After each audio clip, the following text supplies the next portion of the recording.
everyone. It's me, Carrie, here to talk to you today about your feelings of embarrassment as a result of your mother's actions. First, I would like to remind you, because I know that you already know this, but you are fearfully and wonderfully made, which is absolutely nothing to be embarrassed about.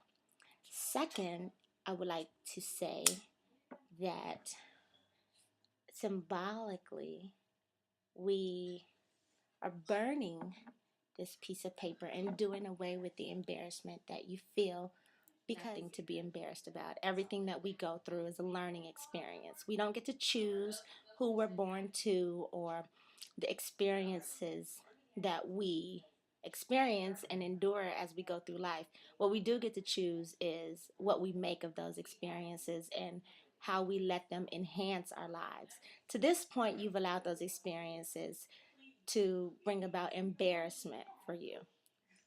Luckily, you've chosen to step away from that and to take a step in the direction to use the experience that you've had as a result of your mother's addiction to enhance your life and to not be embarrassed about it, to be a testimony, to look at how your experiences as a child have made you who you are today, how they've brought about such a great resilience and such a great strength in you, how those feelings have allowed you to become the kind and caring, compassionate person that you are, how you relate to your nieces and your cousins and things like that who may or may not have the same experiences as you do, but you're able to share your story and to be there for them and to explain to them what you've been through and how you're no longer going to allow it to be a detriment to your life, but you're using it as an testament. And I'm very proud of you for that. You know, I'm not really one for words in this mushy sense, if that's what this is, but I do want you to know that I'm proud of you. And I hope that you really do take this journey and internalize it and allow it to affect everything about your life. Let it affect the way that you relate to people, your friends, your job, people you just random people you come into contact with, your relationships, meaningful relationships and seasonal relationships. Just know that you have nothing to hold on to. There's nothing, when I say nothing to hold on to, I mean there's nothing negative. Like, you don't need to harbor any ill feelings, or and ill feelings not just towards her but towards yourself, because it had nothing to do with you. It had nothing to do with Corinne and who you are, what you deserved or didn't deserve. It was just something to help you grow through life and to help make you a stronger and a better person. In psychology, we talk about cognitive behavioral therapy and how our thoughts affect our actions and our beliefs. And I'm so proud that you've decided to let go of the irrational belief that there's something for you to be embarrassed about. You've done nothing wrong. Like I said before, God made you in his image. He made you fearfully and he made you wonderfully, and that's absolutely nothing to be embarrassed about.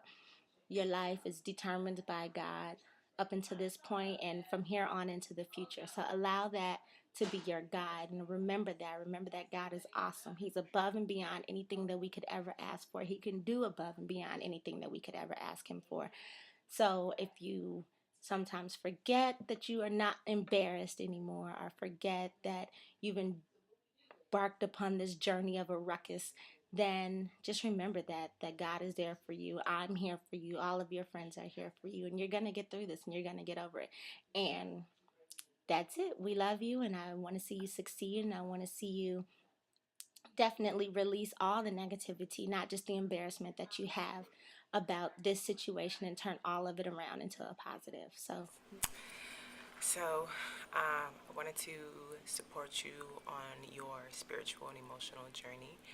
And for my part, I want to make sure that I communicate to you that you are beautiful, you are loved, you are appreciated, you are enthusiastic, you are intelligent, you are dynamic, you are ambitious, you are a risk taker, you are outspoken, and you're truly, truly, truly phenomenal, a phenomenal woman.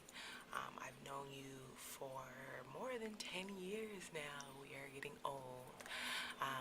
And from the moment I met you, you have been just an amazing person and an amazing friend. And that's what you are to people. You should not be embarrassed for your story, for who you are and for what makes you you. All those things are priceless, and everyone has their story, and everyone's story is personal, and it is valuable, and you should only see power in it and not see anything in it. And through this process, I want you to get to a point where you can use your story as a testimony, and not as a crutch, and you can help others see it as powerful, because it is a powerful story, and you are a powerful woman. If I were to give you any scriptures, of course I had to get something from Corinthians, because that's what I call you sometimes. And what stood out to me was was 1 Corinthians 2:9, and it says, to some degree, and the versions are different, what no eye has seen, what no ear has heard, and what no human mind has conceived, these things God has prepared for those who love him. And what I do know is you love the Lord, and you love the divine, and you love the Creator. And although your eyes and your ears and your sight, you may not be able to see it, and you may not know it, or you may know it, but God has so many special things in store for you, because you are a believer and you do love him.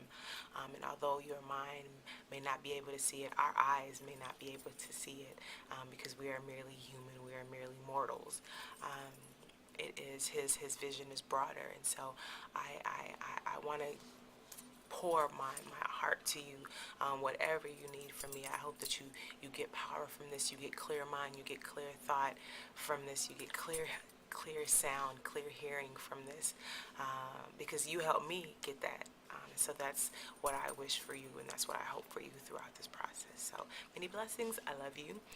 Call me, anything.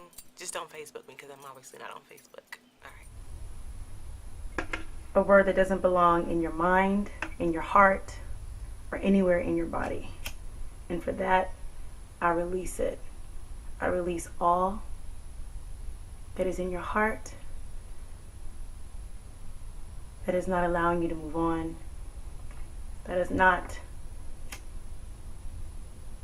allowing you to be the complete, amazing person you were meant to be. Resentment.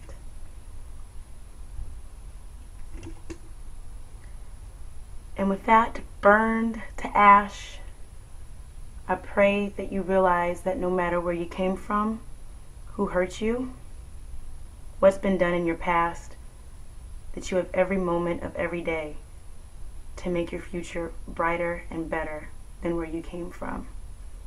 Resentment is something that plagues you, that stifles your growth. And because I know you're somebody who has grown beyond measure throughout the years that I've known you, and I know you have so much more to do within your life, that by holding on to that word, resentment, you will never get to the place that I know you're destined to be. And I pray that through this process and through the release of all the negativity that your early life brought you, that you realize you are blessed beyond words, and that you have so much to offer and so much to give as soon as you let go of the past. No more resentment. Love you, Sam.